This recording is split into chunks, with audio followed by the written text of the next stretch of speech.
Imagine a river that is the lifeblood for 60 million people across 6 countries. A river that has nourished civilizations for thousands of years. Now imagine that river dying. This isn't a dystopia movie plot. It's the harsh reality facing the mighty Mekong River right now. Welcome to Asia Scoop. Stretching over 4,300 kilometers from the Tibetan Plateau to the South China Sea, the Mekong is more than just water. It's a source of food, a highway for trade, and the heart of countless cultures. Its basin is one of the most biodiverse regions on the planet, second only to the Amazon. From the critically endangered giant catfish to the Irrawaddy dolphin, the Mekong is a treasure trove of life. For the millions who live along its banks, the river's rhythm dictates the rhythm of their lives. The annual floods bring nutrient-rich sediment, creating fertile plains for rice cultivation, the staple food for the entire region.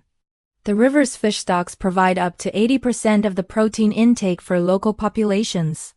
It's a delicate life-sustaining system that has worked in harmony for centuries. But this vital artery is now under severe threat, and the primary culprits are a series of massive hydroelectric dams.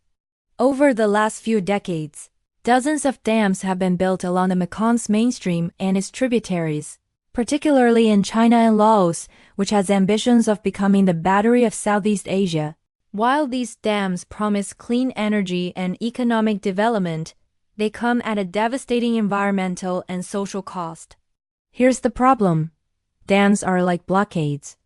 They trap the nutrient-rich sediment that naturally flows downstream. Without this sediment, the fertile Mekong Delta in Vietnam, one of the world's great rice bowls, is literally sinking and shrinking.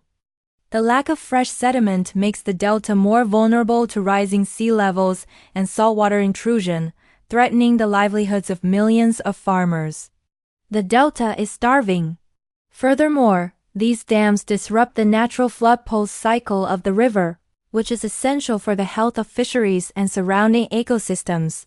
Fish, like the giant catfish, have migratory patterns that have evolved over millennia. They swim upstream to spawn, and the dams block their path. This has led to a catastrophic decline in fish populations, with some studies reporting a drop of over 70% in certain areas. For the fishing communities that depend on these fish, it's an economic and nutritional disaster.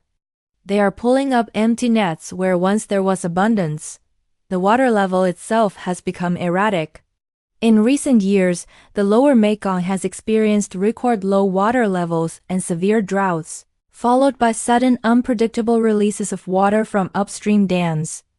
This river tampering destabilizes agriculture, erodes riverbanks, and makes life for riverside communities incredibly precarious.